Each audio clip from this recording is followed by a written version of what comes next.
이번에 이제 관저 이전에 네. 천공 건진 말고 드디어 풍수 관상 전문가까지 네. 동참했다는 게 드러났잖아요. 그럼 난 전 반성할 줄 알았거든요. 천공이 아닌 것으로 밝혔다 오히려 역공을 펼치고 김종다 부승찬이 가짜 뉴스를 퍼뜨렸다고 공격을 하고 김어준을 공격하고 있대요. 네. 이게 진짜 양심이 완전히 마비되어 버린 사람들이에요. 원래 처음에 김종대 부승찬 전에 문제 제기했던 한겨레 신문이나 저희들도요 다 천공이라고 특정한 게 아니고 천공이라고 특정한 사람도 있었지만 어쨌든 역술인이나 무속인들이 자꾸 국정에 개입하고 관저 개입에도 여러 명이 개입했다는 의혹을 제기했어요. 네. 제가 오마이TV에도 저는 정확히 기억이 납니다. 천공 말고 건진 또 제3자가 있을 수 있다는 이야기도 있습니다. 저도 그러고 이야기하고 다녔어요. 천공이 아니라는 설도 있다. 건진이라는 설도 있다. 또 어떤 분들은 아니요 둘 다 같다는 설이 있다. 네. 근데 천공하고 백제곤이 머리가 이렇게 도포도 수염. 있고 흰 수염을 휘날리니까 누군가 헷갈릴 수도 있잖아요. 그러니까 일면 김종대 전 의원님이나 부승찬 전 대변인이나는 전혀 잘못한 게 없어요. 네. 누가 헷갈려서 천공이라고 보고 있을 수 있는 거고 그걸 듣고 천공이라고 문제제기한 거니까 천공이 아니면 아니다. 당시 CCTV나 동행했던 김용현 경호처장이나 윤한홍 의원, 윤핵관 핵심원들 천공 아니었다, 딴 사람이었다 진지하게 했으면 됐잖아요. 작년에. 네. 이게 작년 봄에 한겨레신문 보도가 먼저 있었습니다. 근데 끝까지 뭐 이상한 사람 없었다. 그게 네. 사실이 아니다. 근데 천공 국정개입 의혹이 날마다 커지니까 천공을 보호해주기 위해서 지금 갑자기 백제곤이라는 건 진즉 알았잖아요. 이미. 그렇죠. 그러니까 관저 이전이 작년 3, 4월의 일 아닙니까? 그러니까 1년 반을 알고도 은폐한 겁니다. 백제곤이 있었다는 것을. 왜? 또 다른 무속인이 또 다른 역술가가 함께했다는 거. 오늘 오마이뉴스 단독 보도에 하면 조성식 법조 전문 기자가 네. 홍석현과 윤석열이 독대할 때 배설한 사람이 백제곤이다는 것까지 나왔잖아요. 그럴 가능성이 높다. 여러분 그건 기억나시죠? 홍석현이 윤석열을 독대했고 방사훈이 윤석열을 독대했고 그 자체가 부적절한데 더 부적절했던 건 뭐냐면 홍석현과 방사훈이 다 사건 관련자들이었다는 겁니다. 네. 방사훈 일가는 조선일보 여러 비리나 장자한 사건으로 고소고발이 아주 수십 개의 고소고발이 있을 거예요. 저도 고소고발 한 4-5개 해놓은 상태니까 네. 그 후로 실제로 조선일보에 대한 수사가 안 이루어졌습니다. 제대로. 그러니까 사건에 영향을 끼친 거죠. 네. 윤석열의 징계사유가 맞습니다.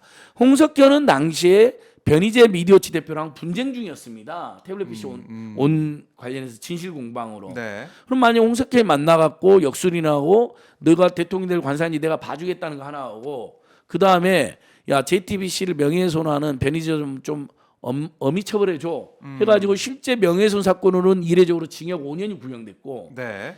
실형 2년이 선고된 사건이잖아요. 그 후로 보석이 나와서 지금 변희재 대표 열심히 활동하고 있지만 만약 그랬다면 이건 중대한 사건 개입이 되잖아요.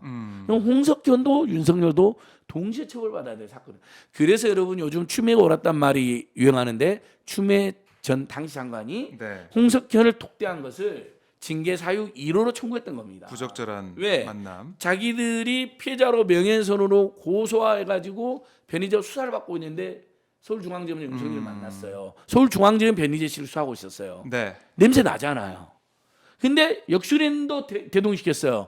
홍석기 입장에서는 두 가지 목적으로 만난 거죠.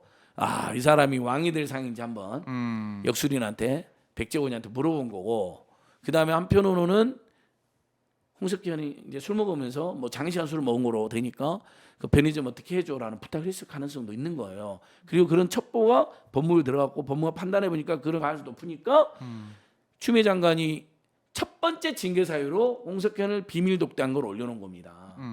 그렇잖아요. 그리고 이게 비밀 독대한 게 어떻게 확인됐냐? 고발뉴스 이상호 기자가 윤석열 전화번호 알았어요 당시에. 전화를 합니다. 이게 고발뉴스 보도에 육세에 나옵니다. 윤석열이 전화를 끊다고 다시 합니다. 그래서 이상호 기자한테 또 버럭 화를 냅니다. 그러니까 이 한동훈과 윤석열 정치검찰 집단 절대 사과도 인정도 그 다음에 중증 성격 장애가 있는 것 같아요. 과잉 행동 장애가 막 화를 냅니다. 이상호 기자한테. 문 기자가 저번에 온희룡이 이상호 기자한테 막 소리친 것처럼 그 백지화한 다음에 네. 고속도로 뭐 그런 걸 물어보냐고. 내가 술을 먹었든 뭐 누구랑 먹었든 무슨 상관이냐고 막 소리칩니다. 중앙지검장이 보수 언론 사주를 밤에 비밀 독단한 것 자체도 부적절한데 사건 관련자를 만난 거니까 더 부적절하고 이상호 기자는 거기다 역술인 대동이냐고 물어보거든요. 네. 그럼 막 소리를 지릅니다. 이상호 기자한테 짜증을 냅니다. 기민기고 아니면 아니다 말하면 될 텐데. 네. 근데 이번에 천공 똑같은 거죠, 여러분. 네. 백제공 천공이 처음부터 없었으면 없었다고 말하고 풍수지리가 있었다. 그러면서 이제 이놈들이 역술인 관상가가 또 하나의 비선이 개입했다는 의혹을 피하려고 풍수지리는 과학이다. 풍수지리가 현장에 있을 때는 문제가 안 된다는 식으로 국민의힘이 지금 쉴드를 치고 있어요. 여러분 이래서야 되겠습니까? 국가 중대사에 언제 이게 조선시대 고려시대도 아니고 풍수지리학자가 대동해갖고 이렇게 돌아다니는 거 봤습니까? 윤석열이 대통령들 관상이라고 막 소리치고 다니고 그러면 그래서 윤석열한테 언론 사주들이 막 이제 빡빡 기고 잘해주고 막 이런 이게 정상적인 나라 운영입니까, 여러분? 그러니까 반성할 줄 알았거든요, 저는요. 그러니까 이 정권은 여러분 모든 상식이 통하지 않아요. 저는 처음에 천공이 아니라 풍수지리가 백제곤 뭐 저명한 사람이라는데 저도 모르는데 뭐 풍수지리 아는 사람들은 알지만 내가 물어보니까 주변에 모르는 사람이 수두룩해요. 무슨 뭐 풍수지리의 최고 권위자를 불렀기 때문에 문제가 아니라 아이고야 이 사람들아 어떻게 국가 중대사를 용산 집무실 이전한 과정에도 역술인이 개입을 하고 관저를 이전하는 관저 이전 관저 쇼핑이란 말도 안 하는데 역술인 또는 관상가가 이전을 합니까? 그걸 그냥 객관적인 그 관저 위치와 업무를 얼마나 잘할 수 있는지 출퇴근 시간, 보안 이런 거 보고 결정하면 되는 거 아닙니까? 그 사람이 무슨 보안 전문가입니까? 대통령실의 업무 전문가이긴 합니까? 보니까 관상보험 다 한다는 전형적인 천공형 도술이 그 사람도 역시 도사던데 관상보험 다 한다잖아요. 그 사람 살아가는 사람도 다 한다잖아요. 네. 이게 무속인이 아닌 무엇입니까 이게 또 제2의. 근데 큰 소리 쳐요. 김종대, 민주당, 부승찬 다 가짜 뉴스를 퍼뜨렸고 다 사과해라요. 처벌받는데요. 네. 근데 처벌 안 받습니다. 아마 경찰 기소도 못할 걸요. 제가 보기에는요. 검찰도. 왜냐하면 천공 비스미로한 사람이 천공이 왔다는 의혹도 여전하고요. 지금 천공이 왔는지 안 왔는지 확인이 안 되고 있잖아요. 다만 백제곤이라는 사람이 갔다는 것만 지금 사실 확인된 거거든요. CCTV에. 천공이 있는지 없는지 왜 경찰은 밝히지 못합니까? CCTV에. 무슨 장면이 삭제했다는 헛소리를 하고. 수사한 지 지금 1년이 다 돼가는데. 네. 참 미심적인 부분들이 많다는 것이고요. 뭔가 백제권 씨가 갔든 뭐 누가 갔든 외부 사람이 갔다는 거 아닙니까? 그 지금 자체가 국정농단이고 국정 개입이죠. 문제가 있는데 어떻게 될지 모르겠지만 어쨌든 과학을 계속 강조하던 윤석열 정부 후쿠시마 오염수 문제도 과학 얘기를 계속하고 있는데 고속도로 게이트도 과학이래요. 다 과학 얘기하는데 터널과 교량이 20개 더 생기는데 과학이래요. 친환경이래요. 네. 그래놓고 경제성 분석, 비시 분석도 안 내놓고 있어요. 네. 그러니까 과학 얘기를 계속 하고 있는데 알고 봤더니 관저 관련해서 이 풍수를 보는 전문가가 거기 갔었고 그러면 용산에 대통령실 이전하는 그 과정에서도 뭔가 외부 특히 이제 풍수 관련, 역술 관련 이런 사람들이 개입했을 가능성 더 높아지는 이것도 거죠. 의혹이 제기가 계속 되고 있는 거 아니겠습니까? 그럼요.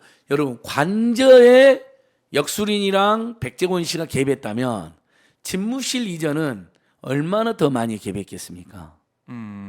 대선 전후부터 엄청나게 천공, 건진, 또 윤석열과 김건희 연결시켰다는 무정, 지금 세 사람, 그다음에 건진의 스승, 최소 네 사람이 주변에 있는 거 아닙니까? 거기다 백제공까지 지금 등장한 거잖아요. 그러니까 원래 저희들이 파악하기로도 김건희 씨는 무속 중독인데 무속 중독의 특징은 한 사람만 만나지 않습니다. 특히 중대사 결정할 때 네. 크로스 체킹을 한다는 거예요. 박정호 도사한테도 물어보고 김윤상 도사한테도 물어보고 네. 오연호 도사한테도 물어본다는 거예요. 왜? 그래 안심이 되잖아요. 뭔가 불안하고 의심이 많고 계속 사기를 치고 뭔가를 조작해온 인생이기 때문에 더더욱이나 크로스 체킹을 한다는 거예요. 그래서 여러 명의 역술을 만난다는 이야기를 저는 이미 진직부터 대선 전부터 파악해 왔습니다. 그래요. 이번에 지금 등장한 사람만 저희들 주장이 저희는 참고로 여러분 절대 오마이뉴스 오마이TV의 권위를 생각해서 제가 함부로 주장하지 않잖아요. 이미 여러 역술인들을 만난다라는 거. 그리고 지금 실제 등장한 역술인들만 무정, 건진, 천공, 이번에 백제공 사실상 역술이잖아요.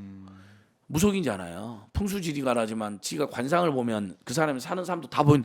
그게 무속인들 가면 딱 그러잖아요, 여러분. 저도 어렸을 때 친척 따라가서 가면 이러잖아요. 아이고 집안에 우환 있구만, 얼굴이 다 써져 있어 그러잖아요. 네. 근데 집안에 우환 없는 사람이 어디 있어요, 대한민국에서? 예, 다 맞는 말이죠. 예. 그러면 뜨끔해야죠. 또 이렇게 뜨끔해야지 저쪽 역술인이 막 신이 나가지고 더 이야기를 많이 해줍니다. 내 말이 맞았지 하면서 나 다 봤어요. 물론 개인의 기륭화복을 점쳐주고 위로해주는 긍정적인 민속 종교, 그다음에 생활 종교로서의 무속 역할이 있습니다. 저희는 그걸 절대 폄훼하지 않습니다. 지금도 수없이 많은 사람들이 우리 국민들의 다수는 아니지만 네. 일부가 역술은 찾아가잖아요, 무속인들을. 제 주변에도 있어요. 음. 저도 말리는데 뭐 굳이 가겠다면 어떻게 가겠다는데 그래야 자기 마음이 더 편하다는데 네. 일종의 카운슬링을 받고 오더라고요. 뭘 중요한 결정을 하고 조언을 듣고 오더라고요. 네. 그게 마음이 편하대요. 그리고 그 결정도 했더니 잘 됐대요. 사실은 확률이 되는데 안 됐을 때도 있을 텐데 그렇잖아요. 반반이잖아요. 이직 때문에 갔대, 이직 때문에. 네. 근데 갔더니 승진하고 승승장구했대. 그럴 가능성도 있고 별 볼일 없을 수도 있잖아요. 반반 아닙니까? 네. 그러니까 이제 사람이라는 게 이렇게 때로는 약한 존재고 미래가 불안한 존재라는 걸 저는 겸허히 인정합니다. 그러니까 네. 생활 속의 무속인들의 역할을 저는 절대 부정하는 게 아닌데 국정에는 최소한 개입하지 말아요. 특히 과학을 고속도로 게이트마저도 과학이라고 지금 우기고 온희룡이 과학이래요. 전문가들의. 그러면 KDI는 비과학이 됐네. 예비 타당성 조사하고 사전 타당성 조사도 도로공사나 국토부에서 했다는데 그것도 네. 비과학이 된 거예요. 그러니까 예타라는 절차는 정말 엄격한 절차예요. 사전에 타당성 조사까지 해서 예타로 가고요. 네. 그다음에 제가 이번에 그 경기도권을 좀 돌았거든요, 주말에. 깜짝 놀란 걸 봤어요. 그 김포하고 서울하고 그 연결하는 GTX 노선 이게 지금 화제가 되고 있거든요. 그럼 이제 네. 김포 시민들 교통이 안 좋은데 지금 9호선도 엄청 지호철이잖아요. 네. 그래서 강남까지 뭐 한 20분이면 가는 이제 뚫리나 봐요. 뭐 GTX 노선이. 근데 그걸 하려면 예타를 해야 돼요. 네. 근데 예타하기 전에 뭘 해야 되냐면 사전 타당성 조사를 한 다음에 예타에 올리는지를 심의하는 거예요. 예타에 올릴지 말지를. 네. 사전 타당성 조사했는데 또는 사전 용역을 했는데 예타감이 안 된다 그러면 잘리는 거예요. 예타가도 못 가는 거네요. 그러니까 예타에서 통과가 안 되는 것이 아니라 예타 자체를 못 하는 거예요. 네, 네. 갔더니 이제 김포 국회의원이 박상혁 의원하고 김주영 의원이라는 분들 있잖아요. 민주당 소속들. 네. 현수막 뭘 걸어놨는지 알아요? 뭐라고 했나요? 김포에서 서울로 2~30분 만에 갈 수 있는 대중교통. 예타 심의 대상 선정 경축. 아. 그러니까 예타가 예타 대상, 통과됐다는 게 아니에요. 대상 것만으로도. 예타의 대상이 된 것만으로. 근데 그게 김포에서 수십 년 된 이슈거든요. 그렇죠. 고속도로 예타도 마찬가지예요. 그동안 정동 군수님도 나와서 지난 주말에 우리 안진걸 팀 인센트 나와서 그러더라고요. 경기도 예타에 올라가지도 못했대요.